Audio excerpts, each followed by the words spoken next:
నమస్కారం. ధర్మ సందేహాలు కార్యక్రమానికి స్వాగతం. అనునిత్యం ప్రేక్షకులకు ఆధ్యాత్మికపరమైన సందేహాలు కలుగుతూ ఉంటాయి. వాటన్నిటినీ నివృత్తి చేసే కార్యక్రమమే ధర్మ సందేహాలు కార్యక్రమం.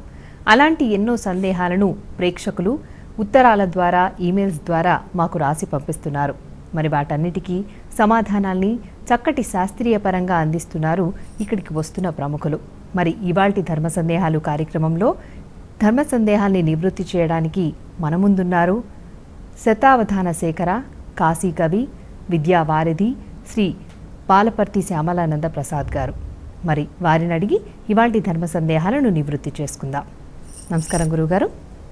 సమస్త సన్మంగళాని భవంతు. శ్రీమాత్రే నమః. గురుగారు, మొదటి ఉత్తరం చూద్దామండి.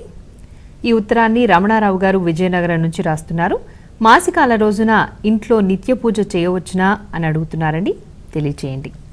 మాసికాలు అనేవి పితృకార్యాలు, నిత్య పూజలేమో దైవ కార్యాలు. మాసికాలు పెట్టేటువంటి వారు ఆ సంవత్సర సూతకాన్ని కలిగి ఉంటారు. 12 నెలలు వారు 12 మాసికములు, అట్లాగే త్రైపక్షికం, ఓన షాణ్మాసికం ఇవన్నీ కలిపి షోడశం 16 పెట్టిన తర్వాత వారు ఈ సూతకం నుంచి విముక్తులు అవుతారు. కాబట్టి ఈ మాసికాలు పెట్టేటువంటి కర్తలు వారు సంధ్యావందనాదులు తప్పకుండా చేస్తూ ఉండాలి.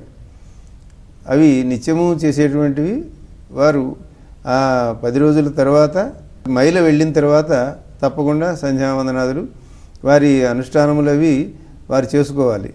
ఈ మిగిలిన దేవాలయములకు వెళ్ళటం ఇటువంటి వాటికి ఏటి సూతకం అనేది వర్తిస్తుంది. కానీ ఈ నిత్య పూజలకు మాసికం పెట్టబోయే ముందు సంధ్యావందనము అవి మానుకోమని కానీ, సంధ్యావందనం మానుకుని పితృకార్యం చేయమని కానీ మనకు ధర్మశాస్త్రం చెప్పటం లేదు. కాబట్టి తప్పకుండా ఇవి చేసుకుని భక్తి శ్రద్ధలతో పితృదేవతలకు పెట్టేటువంటి మాసికాలకు వారు కూడా సంతోషిస్తారు.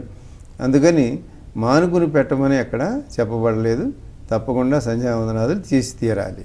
దేవాలయ దర్శనానికి మాత్రం వెళ్ళొద్దు అంటున్నారు. దేవాలయ దర్శనము, అక్కడ తీర్థ ప్రసాదాలు తీసుకోవడం, అక్కడ పూజలు చేయించడం అవి చేయకూడదు.